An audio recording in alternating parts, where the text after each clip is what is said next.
This episode is brought to you by Indie Film Hustle TV, the world's first streaming service dedicated to filmmakers, screenwriters, and content creators. Learn more at indiefilmhustle.tv. First of all, how did you get started in the business, in the film industry in general? I got started, I was in film school, graduate film school at Columbia in New York, and I wrote a script in my first year of film school that a professor of mine named Ira Deutschman, who was the creator of Fine Line Features and produced a lot of movies, he read, he liked, he optioned for $1. Nice. And with the promise that he would send it out to Hollywood to studio executives and agents and managers and the like to start my career. And it did. I got my agent at CAA, where I remain represented. I got my lawyer, who's still my lawyer, and a lot of relationships that are still some of the closest professional relationships in my life. And those people, I was 23 at the time, and those people were maybe a little older than I am. And those people now run studios. Those people are Scott Stuber and Donna Langley and Emma Watts. And I mean, those are, we all started as kids together, and now we're no longer kids. So that's how I started. And then I continued in film school, even though I was, getting this traction and working in Hollywood. And then my thesis project in my second year of film school was a script called Mr. and Mrs. Smith. And that obviously turned into a movie starring Brad and Angelina. And from that point forward, my career really, really catapulted to a different level. So one of your first scripts gets picked up and is a big Hollywood production with two of the biggest movie stars of all time out of film school, essentially. That is accurate, and was completely absurd and surreal. And listen, making that movie would have been surreal in any circumstance if I was making at any age. Yeah, at any age. But when you're 20 something years old and you're on your first film set. And you're showing up to work every day, and in the morning you're working with Brad and Angelina on lines, and Vince Vaughn and Kerry Washington and Doug Liman, who was about as hot as any director could be because he'd gone from Swingers to Go to Born Identity to our film. It was, I wouldn't even say it's a dream come true because I wouldn't have dared to dream that big. It was a completely like absurdist fantasy. It felt like I was in a Charlie Kaufman movie. Which is, and obviously everyone listening, that's generally the way it works for screenwriters. This is the normal road that all screenwriters go through. Oh, yeah, of course. Yeah, no, when people tell me, they say, what advice do you have? I said, just sell a movie and get the biggest movie stars in the world to act in it. And then you're golden, you're done. Then everything just the doors open magically. Yeah, of course. Yeah. Now, what is your writing process? Like, do you sit down, every day at a certain time? Do you wait for inspiration, the muse to show up? Do you argue with the muse? Why aren't you here? Things like that. I love these questions. The answer to your question is my writing process is everything you described, but it starts with I have a set amount of hours each day that I'm going to write, because if I don't have that kind of construct or that kind of discipline, the muse is never going to show up. I don't think the muse just magically shows up. Sometimes it magically shows up while you're sleeping or you're in the shower or your subconscious is working, right? But what it needs is some sort of container. And then within that container of however many hours I'm gonna sit down and write per day, and I have a goal of how many pages I'm gonna get done or how many scenes I'm gonna get done. But that goal, sometimes I surpass it, most times I come short of it. Then you just wrestle all day. The writing is the greatest torture in the world, and it is the greatest pleasure in the world when you get it right. When the muse shows up and a line comes out of nowhere and you don't know where it came from, and if not for you, it would not have existed, and it cracks something open, it's the greatest feeling in the world. And the other 99.9% of the time, you are staring at a white page or a white wall and saying, why did I take this job? Why did I choose this career? I could have been a professor. I would have been a happier person. That's my writing process. I mean, my technical or specific writing process, I would not advocate for anyone, including myself, but it just happens to be mine, which is I write by hand. And I write on blank white pieces of paper, front and back. And I don't know what page I'm on when I'm writing the script. I just know a sense of sort of flow and rhythm of storytelling. And what it helps me with is, one, I'm just much looser because it's not on a computer and I don't feel like there's a sort of finality to what I'm writing. And it's got scribbles and scratches and you'd never be able to read it anyway. But it also, it keeps me from going backwards. It keeps me from looking at yesterday's work because I can barely read yesterday's work. I just keep moving forward, and there's a satisfaction of that.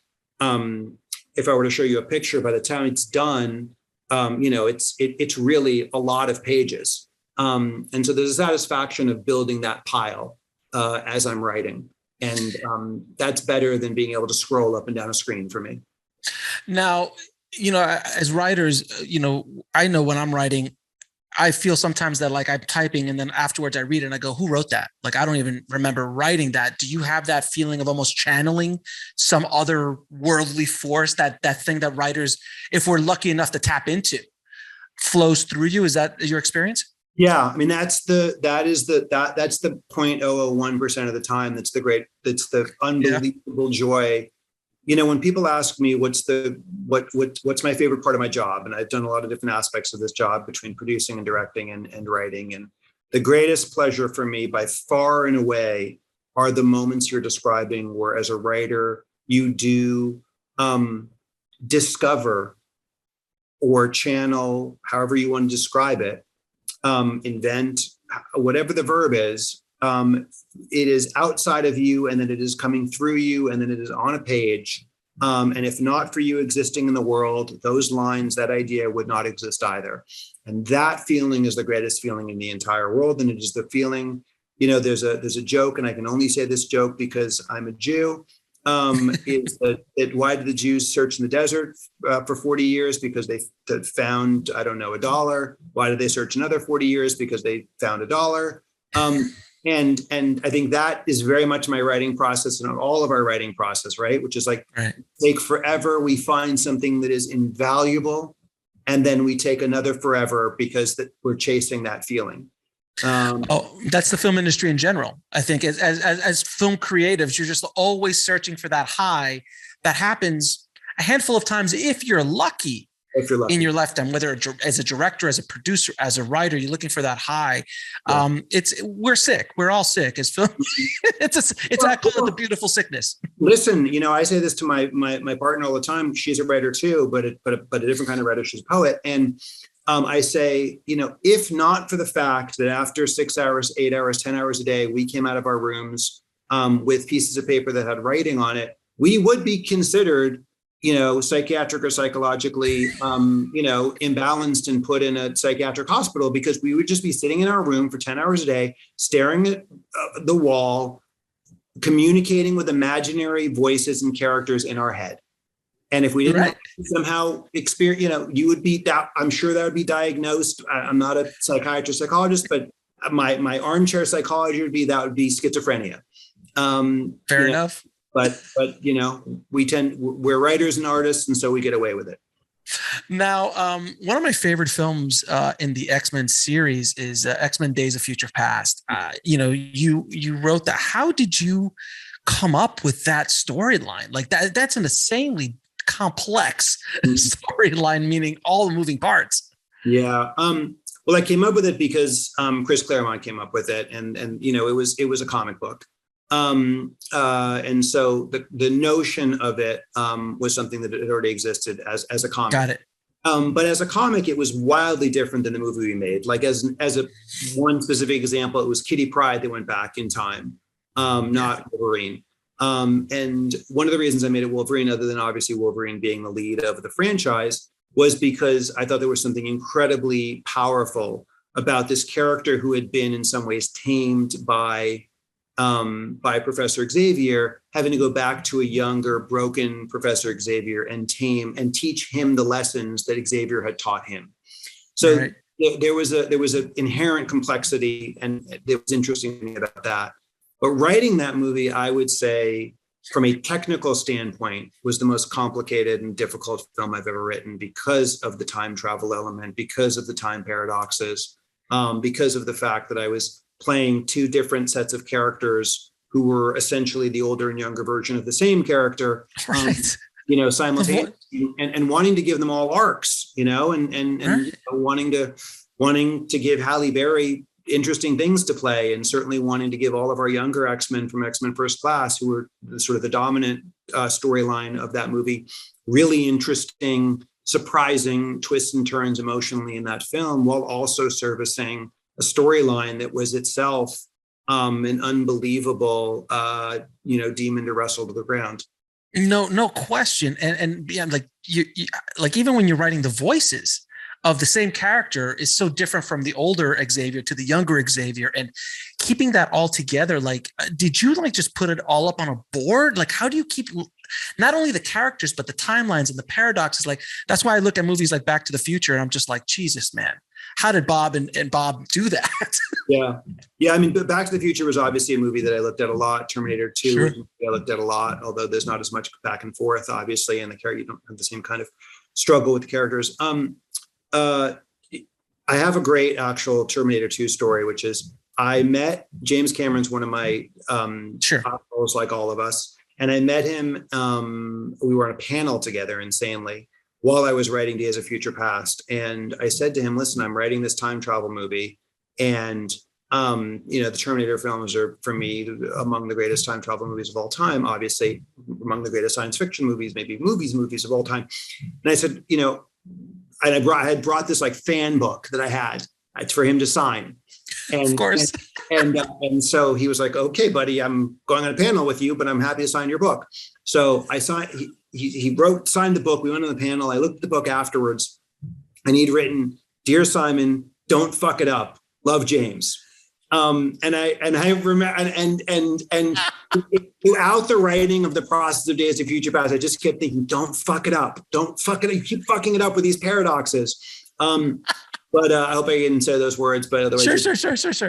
So, yes, I don't usually use note card boards when I write, but I did with that because it was so complex. The luxury I had, the advantage I had in writing the older and the younger versions of these characters is that I had already written the older and younger versions of these characters. I'd worked with the older cast in X-Men 3 and had worked with the younger cast on First Class. So I knew the nuances both of the characters and of the actors. Mm-hmm. And so I could channel that to some extent or rely on that to some extent.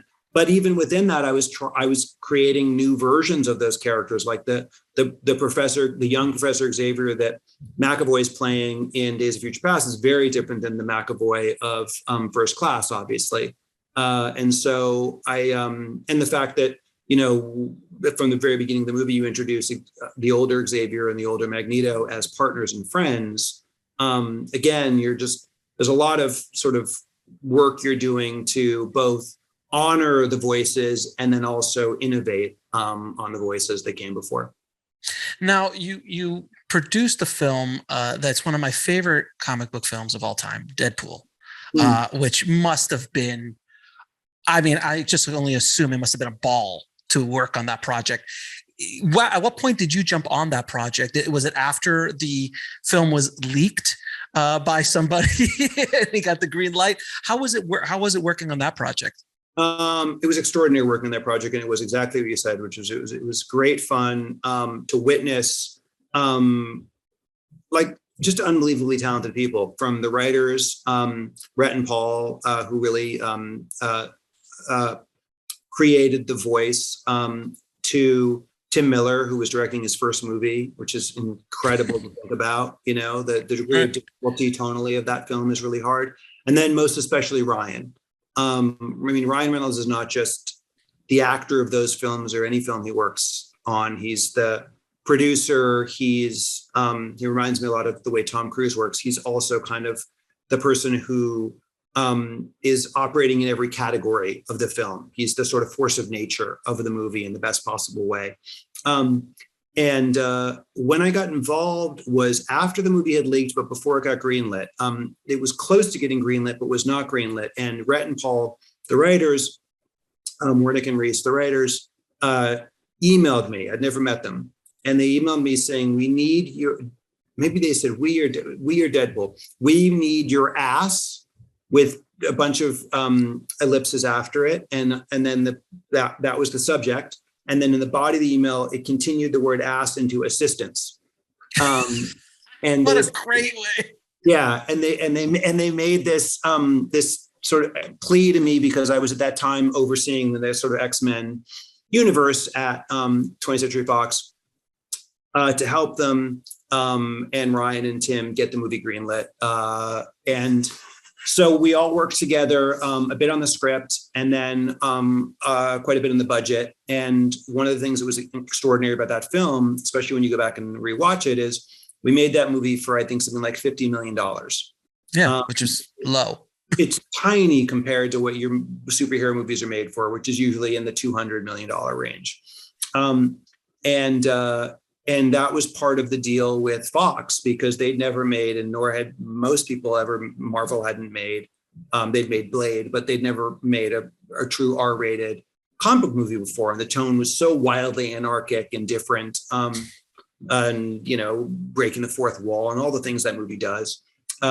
They said, listen, feels like a gamble, but it's a cheap enough gamble that we're willing to take it. And they did, and obviously it paid off incredibly well for everyone involved. Now I have to thank you for making Logan, which is arguably one of the greatest, in my opinion, superhero films of all time in the genre. It's like Dark Knight. It's up there with Dark Knight. It's just one of those films, and it's such a bittersweet film because I wish you could stay his age forever. Just continue to play that character. What was it like? Because you'd been with that character and you've been with Hugh playing that character for so long. What was it like putting that film together and finishing off his swan song, if you will? It was all the things you said. It was bittersweet because I had lived with Hugh as both a friend and a partner in making these films for probably over a decade. And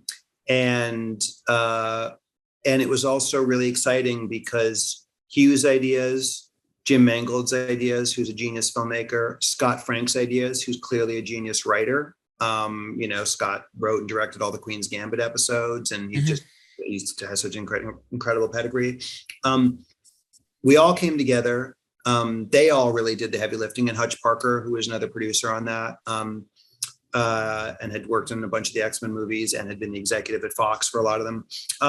We all came together and with a common purpose, which is creating, a truly dramatic, truly emotional, deeply resonant swan song for this, character that had been in the zeitgeist for, again, well over a decade, close to 2 decades. And so it was an extraordinary process with a bunch of, A+ brilliant human beings taking the job incredibly seriously, and just really listening and caring deeply. Yeah.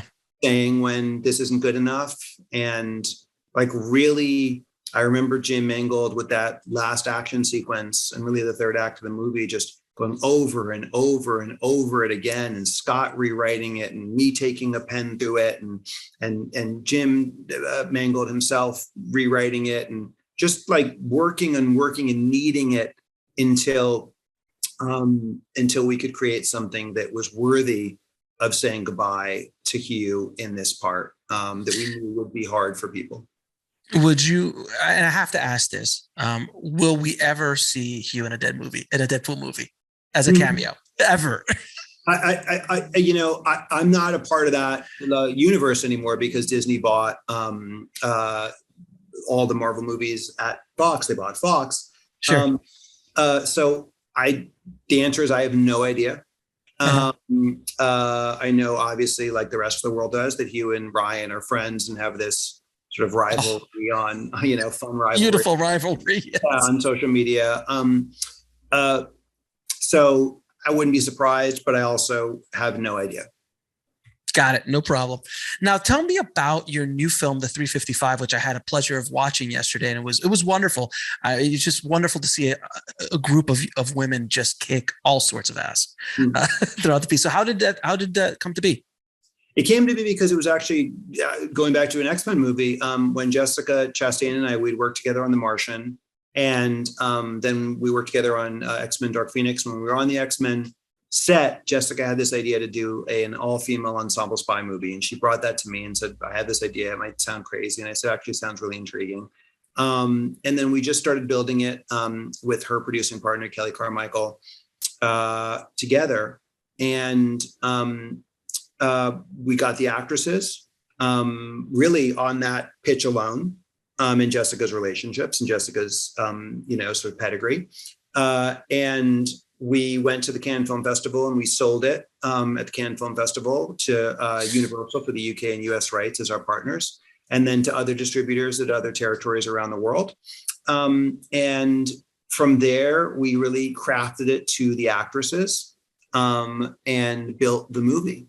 You pre-sold it prior to actually going into production.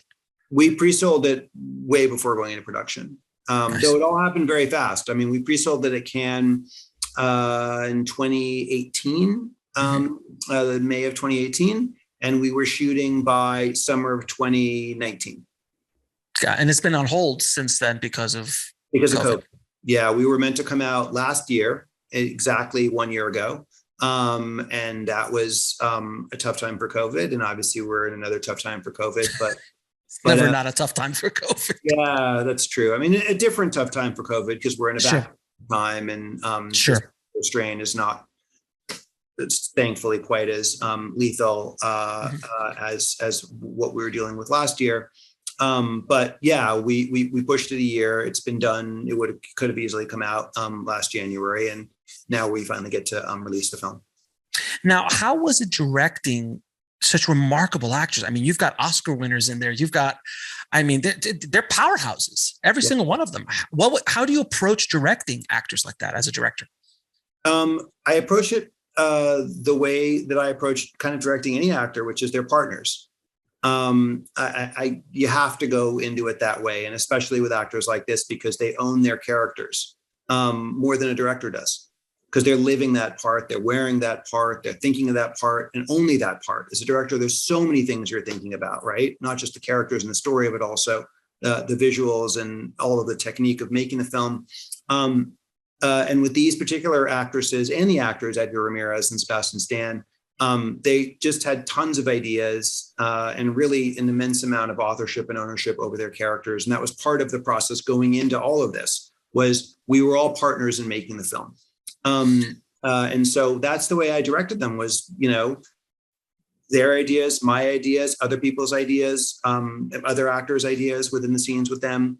We played. It felt like kind of the lovely thing about it. It felt like being in an actor's workshop with the best actors in the world.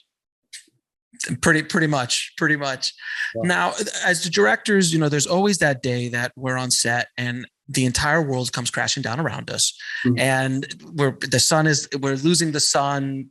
The crane's not working. The actor can't get to the set for some reason. What was that day for you, either on this film or any of the films you've directed, and how did you overcome that moment as a director?